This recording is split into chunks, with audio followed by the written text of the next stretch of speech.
I guess we might as well get started. We've got a few questions that we're going to answer, but maybe just a little intro to Kate and then she'll carry on with that part of it.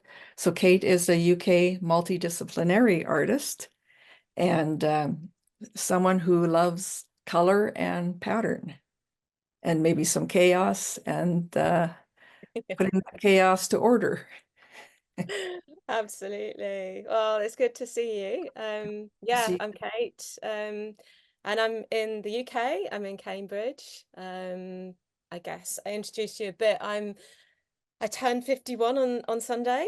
I'm a Christian. I've got three daughters, who are all really into acting, actually, rather than art, although they're all really good at art as well. They're 12 and 20 and 22. They've all got their birthdays in July, which is fun. Um, I was just talking to Susan about my dog.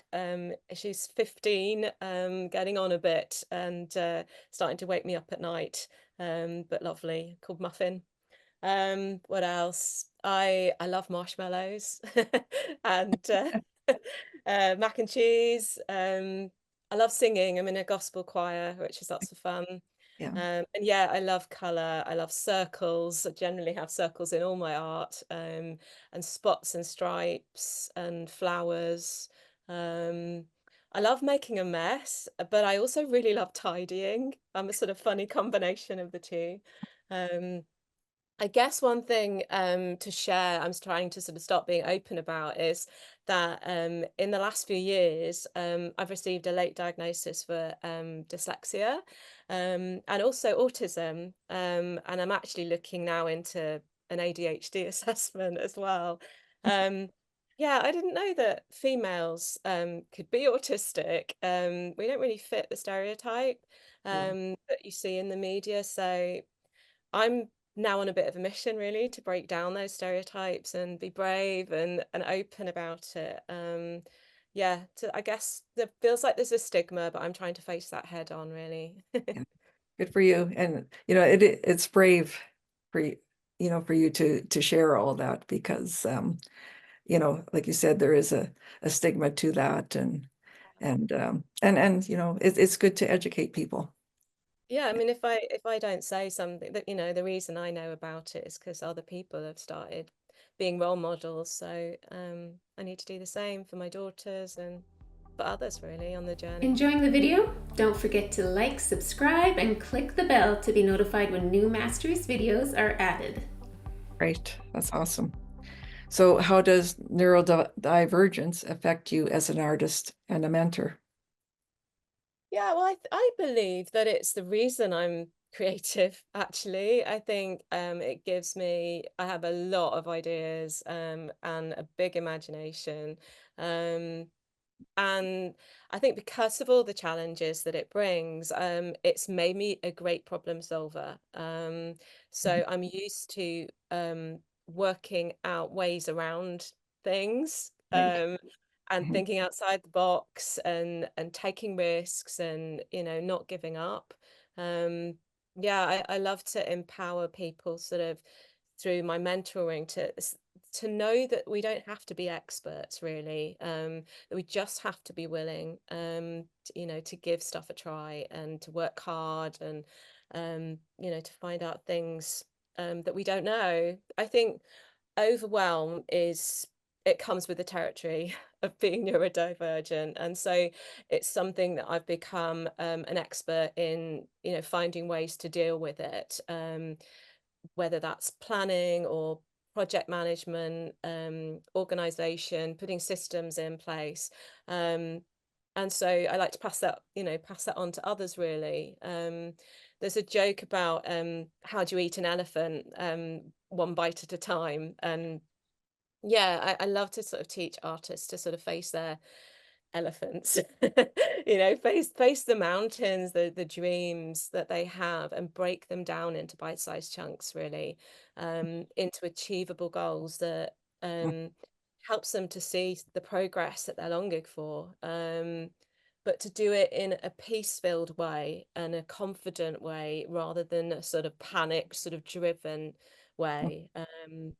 I guess being neurodivergent makes me an overcomer, and I can help other people to become overcomers as well. Mhm. Yeah. Yeah, that's awesome. Yeah, it's being an artist isn't an easy journey. And, there's so many things that people don't know and or don't know what they need to know. And so someone like you who has overcome a lot of things and has, learned ways to think outside the box to overcome those, you can help, the people that you're mentoring in ways that, they haven't thought to look at things or to Yeah, say it's okay to just do this one thing at a time yeah, so that you can get to the next step. absolutely. Yeah. I Okay. agree. So what is your art background then? Um, well, I trained as a school art teacher over 30 years ago, but quickly moved from teaching kids to teaching adults, which I preferred. Um, Yes. yeah, just bringing inspiration and building confidence and encouraging.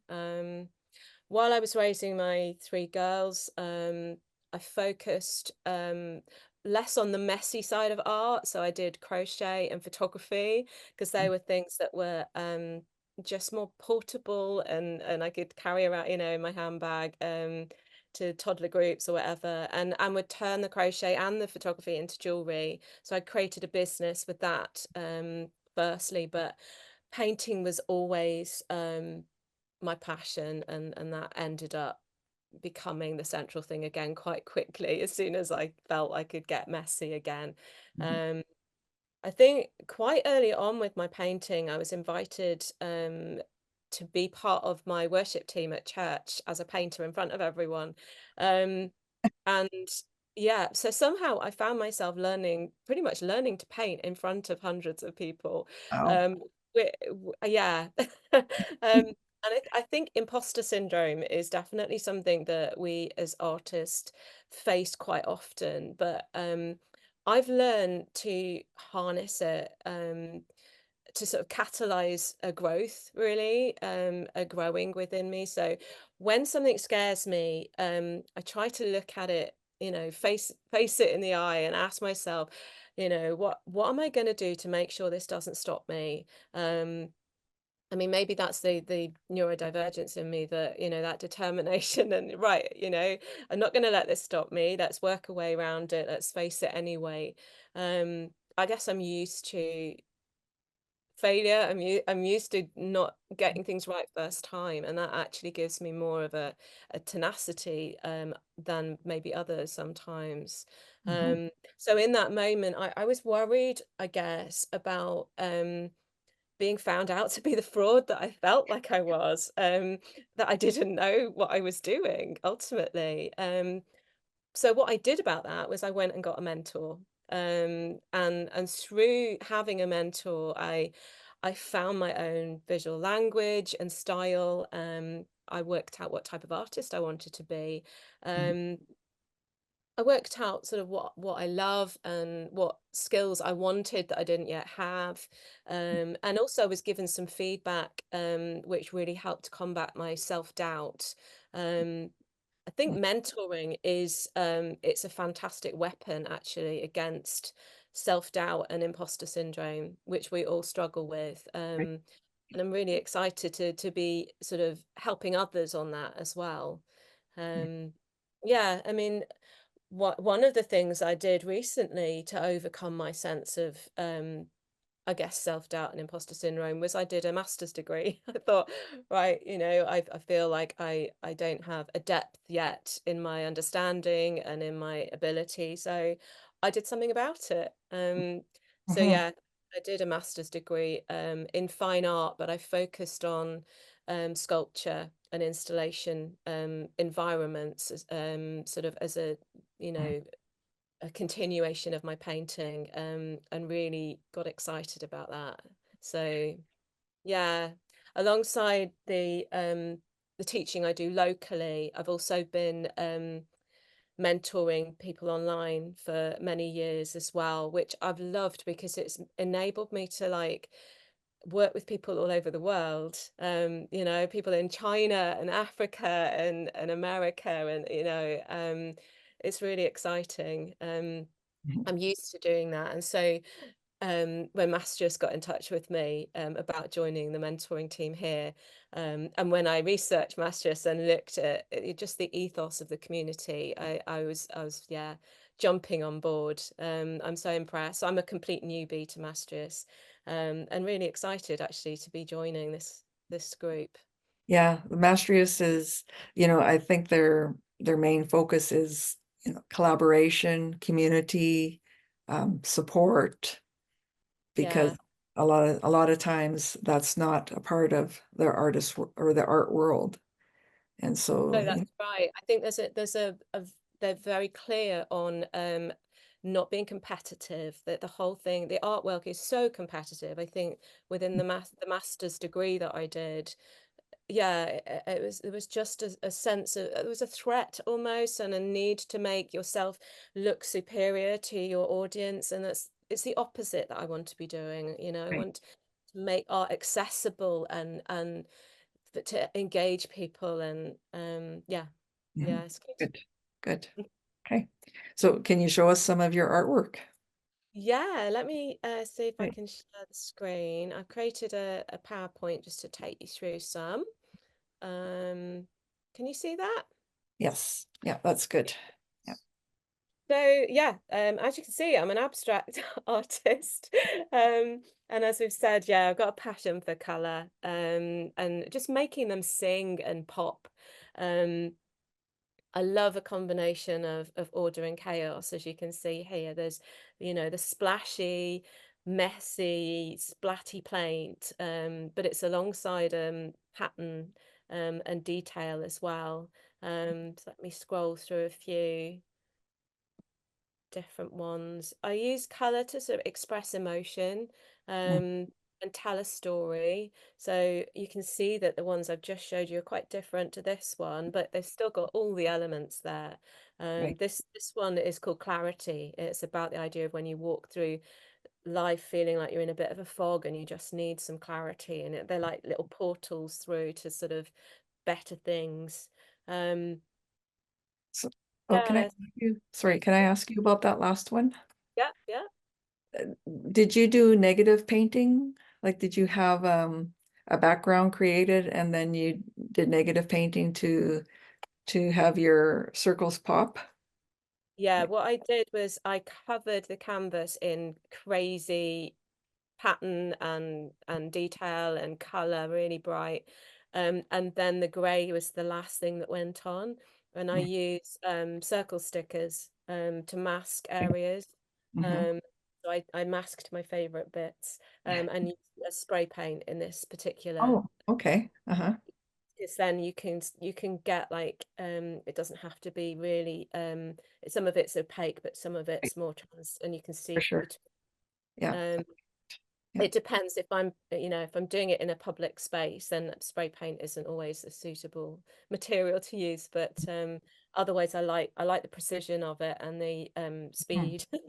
Yeah. um, and that it can be very, very thin as well, just to give a Great. bit of blaze. Yeah. Yeah. Oh, I like that. Yeah.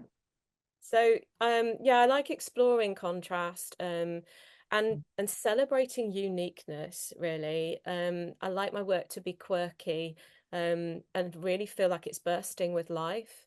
Mm-hmm. Some of them are more muted colors. I seem to have two different color palettes of either Mm-hmm. these sort of really bold, joyful, in your face, sort of happy, or a peaceful, calm. And I'm telling those stories through the color choices, but also through the composition, and Mm-hmm. using the same ideas, but using composition and color, hopefully telling quite a different story. Mm-hmm. Um, this was a massive one, 6 foot, which I rolled on the floor Wow. and knelt in the middle where the hole is, the white in the middle. It Yeah. was me Yeah. healing, and I lay down and work to music with that. Interesting. Uh, Yeah. they're all varying in terms of their size, but they're all using similar, stripes and spots and circles and And this is yeah. different. Yeah. Needle felting. So yeah, this is needle felting and ceramic pieces bursting out. Mm. Often my work is about life bursting through, that idea of what we've got inside of us, breaking out. It's often inspired by nature, the idea of body cells or DNA or seed pods was my recent inspiration.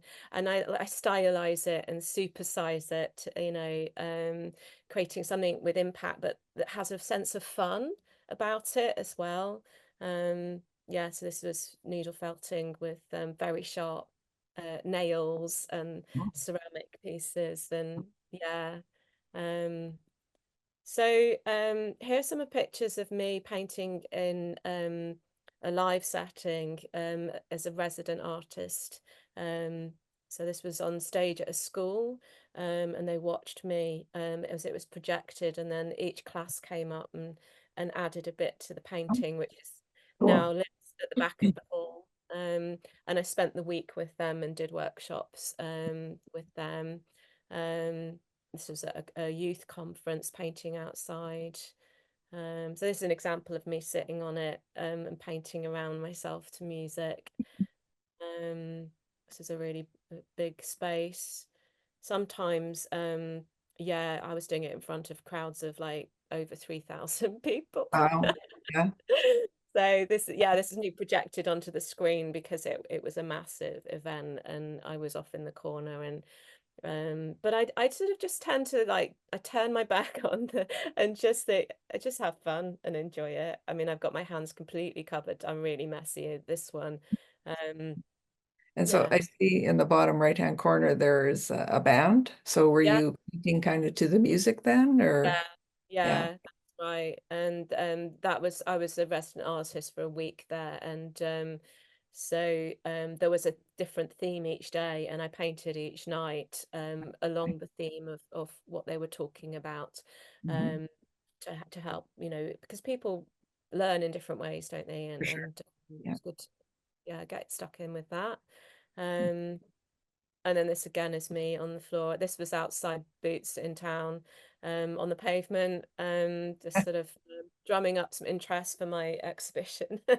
Oh, And that's great. parents are having to hold their kids back because they wanted to, get stuck in.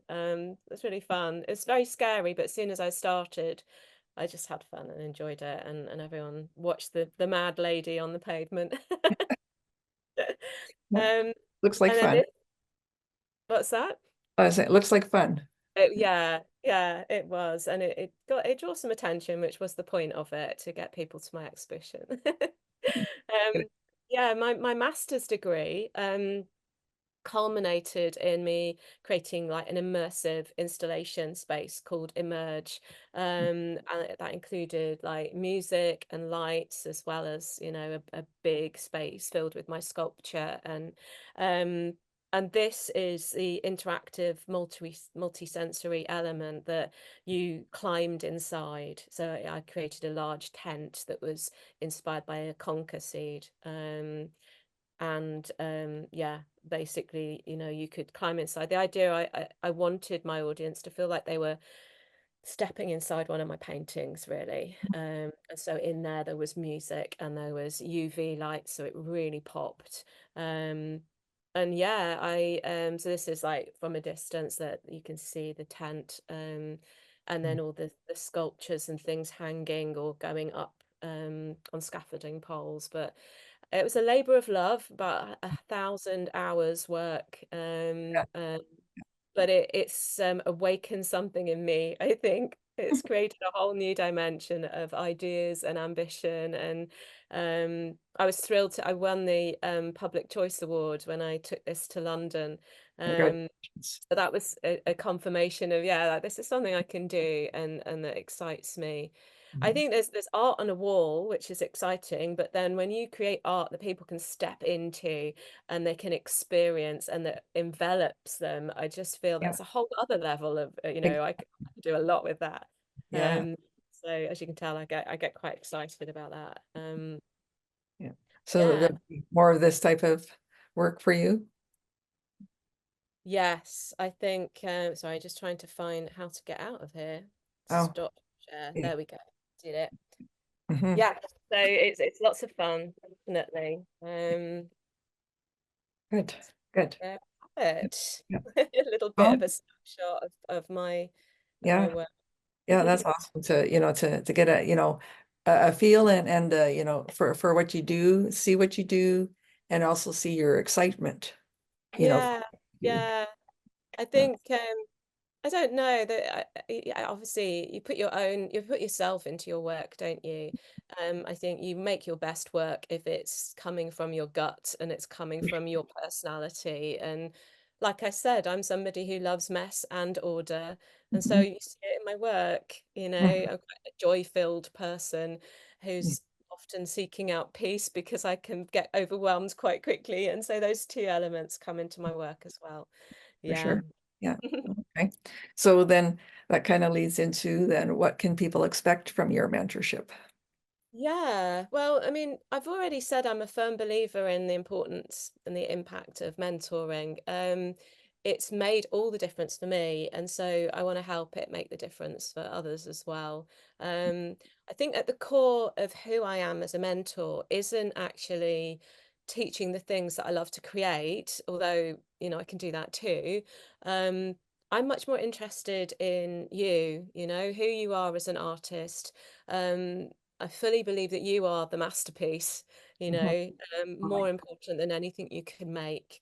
Um, yeah, I think just letting out what's inside of you and helping you to find your own visual voice and unique language and discovering the type of artist that you're meant to be. Um, Gaining confidence to find out the things that you don't yet know and to learn the skills that you don't yet have.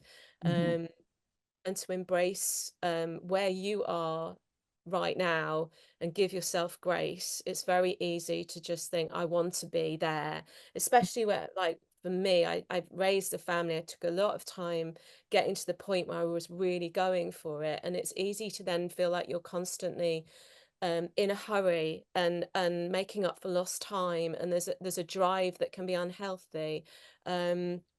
That actually, we need to accept where we're at on our journey and we're all in different spaces, and give ourselves grace. I I guess like I want, give yourself grace. I like yeah, that. Yeah. yeah, I think so. And sometimes we need others to help us to do that. Mhm. It's much easier to be kind to others than we are good at doing it to ourselves. um, Yeah, so I want to empower and equip people really to overcome the things that hold them back. Um, and I'm not going to do it for you. It's something I'll teach and enable you to do. I can help you create a structure that works for you and fits your unique circumstances and challenges. And only you can know what those things are. So it's important I equip you to do that. And then you start to see some real progress. And I can help you to break down these dreams into, realistic goals and bite-sized chunks, like we were Yeah. saying. So Um, yeah. yeah, just to know where to start and work it through step by step until it's done, and then the next thing, and sort of just create that sense of momentum. And we can look at all the practical bits and bobs, as they come. We can look at the mailing list and the website and pricing work and all. There's a whole load of lists of things. I can help you with all of that, but those are just tools to the bigger prize, really, of becoming the artist that you're meant to be, and that has to be the goal. So I think we all, as creatives, it's part of being creative to have a million ideas. Um, we've always got beautiful dreams and ambitions, and um, I genuinely believe I can help you to transform those dreams into action, and that's where we start to see progress.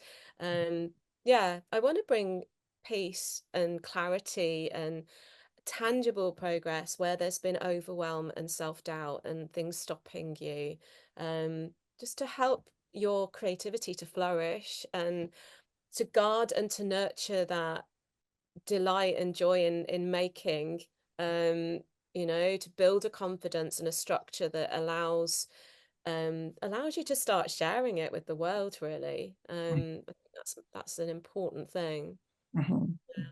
Yeah, I think a lot of times, it is a lack of confidence or not knowing where you're going and with the ability to share your artwork or whatever it is, your creations with, Yeah, yeah, yeah. I think so. I think we have ideas. It's knowing how to get from A, we've got A to Z, but what are the gaps in between?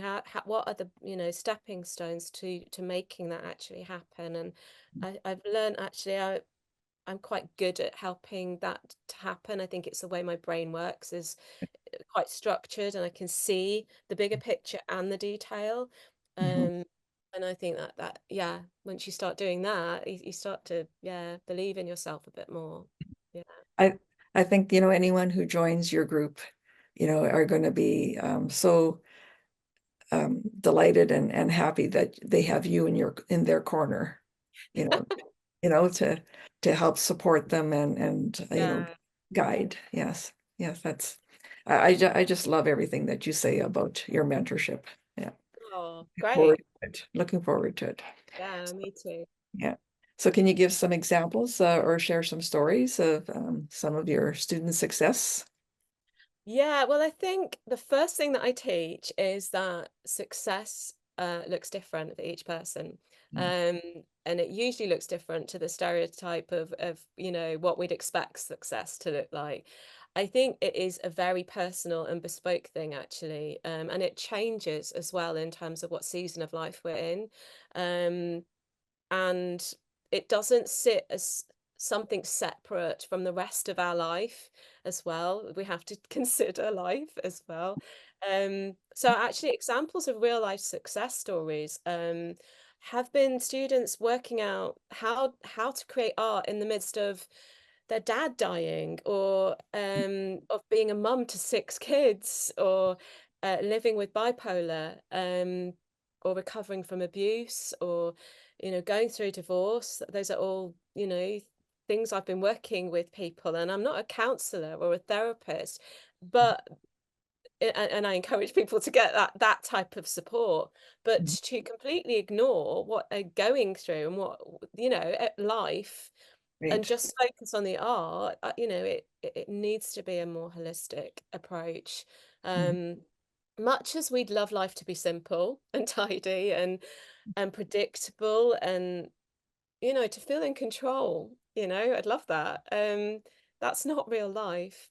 And when we look at other artists on Instagram or in galleries, it can feel like impossible to bridge the gap from what we see and what our reality is. And so, sorry, that's my doorbell. I'll ignore that. um, I'm on a mission really to bring some transparency and authenticity into the art world, to talk openly about what happens behind the scenes being an artist, what day to day actually looks like, to break down like misconceptions and to make things more accessible and reachable and doable for people. I think it's important to ask real life questions like, how many hours of art should I be doing a week? And how do I fit art around my job or around caring for my parents? Or, um, where does art fit when crisis hits? Do I need to have a studio? Do I have to do social media?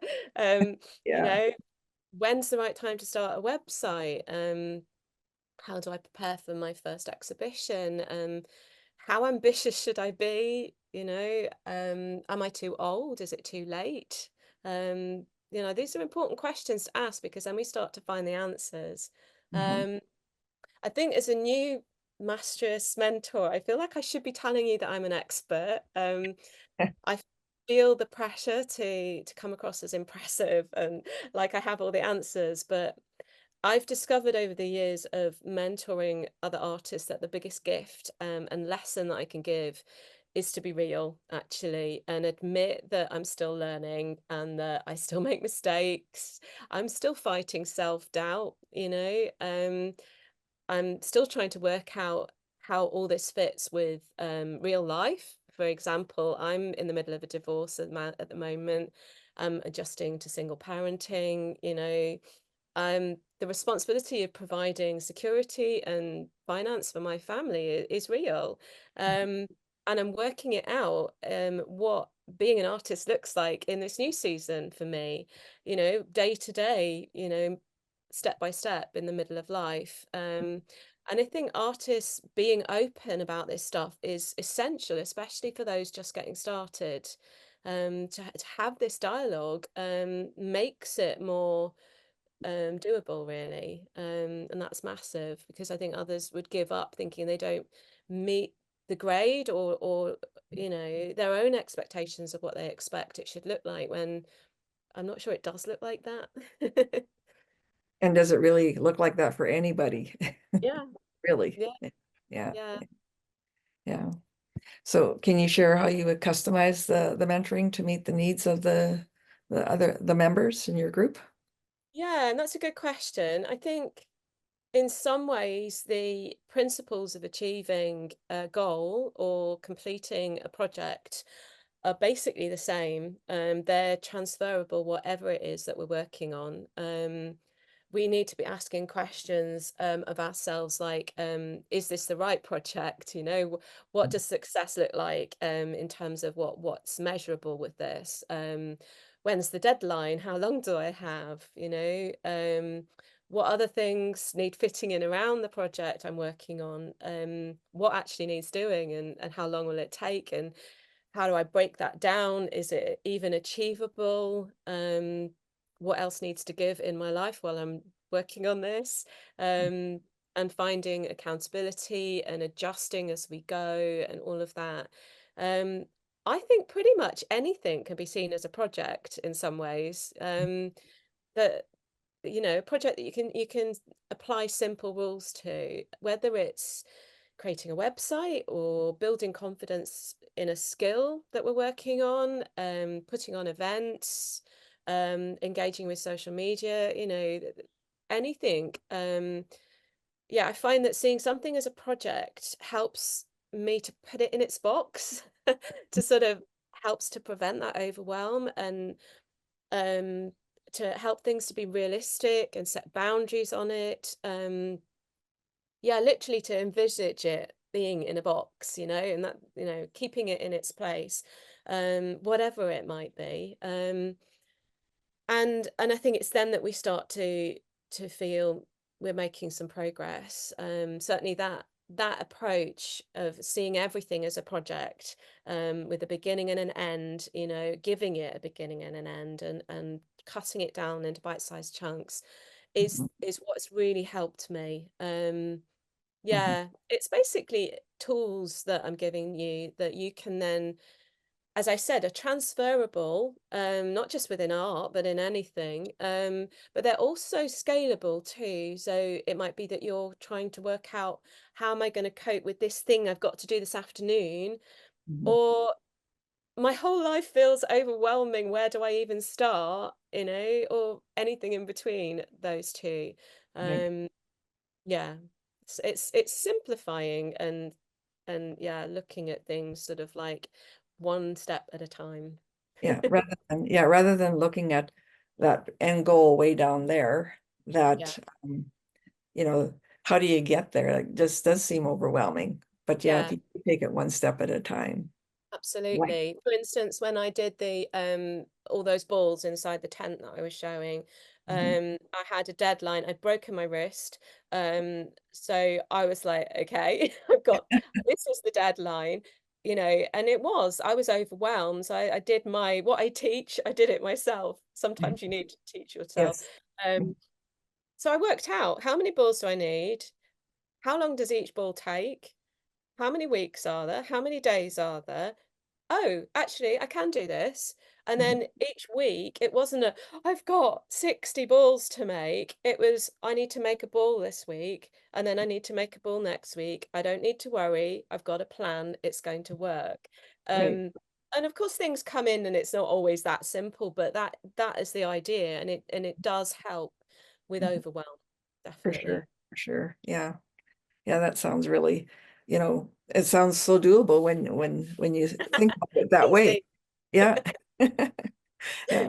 So is there something you wish you would have known when you're first starting your artistic journey that you I know think, now? I mean, I've touched on it already. I think being an artist is in real life isn't what I imagined that it was going to be at all. Yeah. I think turning your passion and your hobby into a business can really take the joy out of it if you're not careful. And one of the ways of guarding against that, and I think one of the things I wish I'd realized sooner, is that it's best to learn to do it your way. You know, what fits your personality and your natural gifting will provide a sense of ease.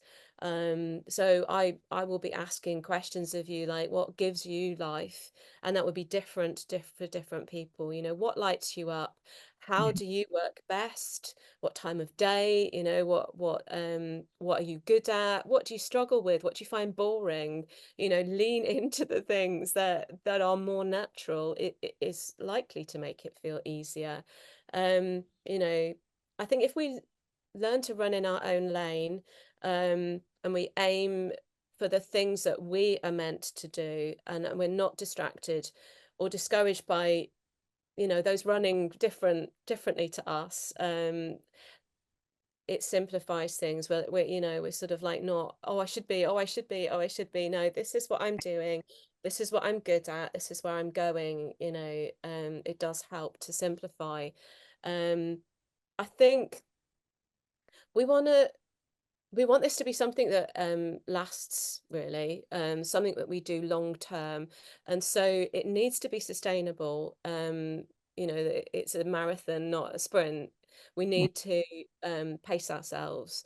Um, I think becoming an artist isn't a destination. I think for a long time I thought it was something I was aiming at and had this end goal in mind. It's not something that we eventually arrive at and I'm there, I'm an artist. I think there are goals that we can be, you know, achieving along the way. But I think being an artist is something you are, you know, you are an artist. Whether you create something today or not, you're an artist. It's who you are. Yeah. Um, and it's important, therefore, for us to enjoy the ride, actually, rather than being in a hurry and being frustrated and impatient. Actually, yeah, Mhm. pacing ourselves and enjoying the process of it. Mhm. Um, I think we aim for excellence, we aim to improve and to grow, but we don't aim for perfection, because that's stifling. You know, we Right. don't have to be arts and business experts. We just need to know enough to do what we need to do next, ultimately.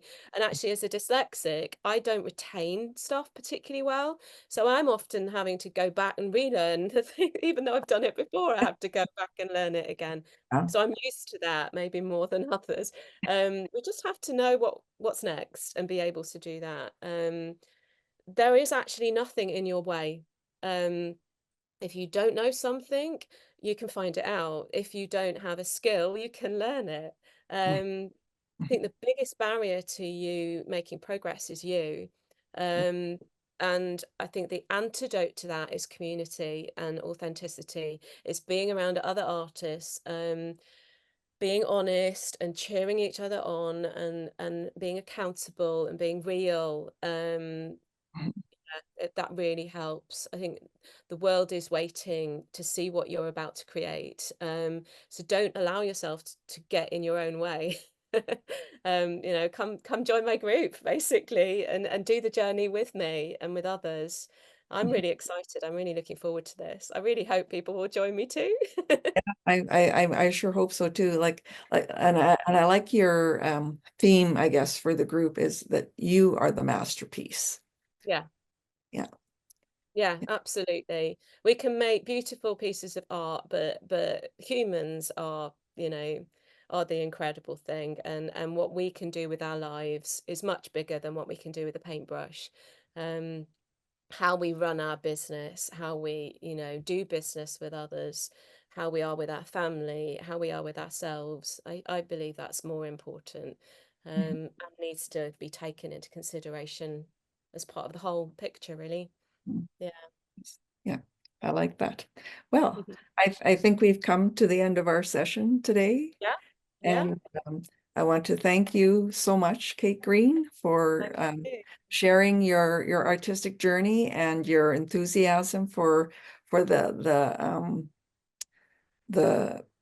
idea of mentorship, and because you have been mentored and it has been so successful for you, I can see, why you want to help others, Yeah.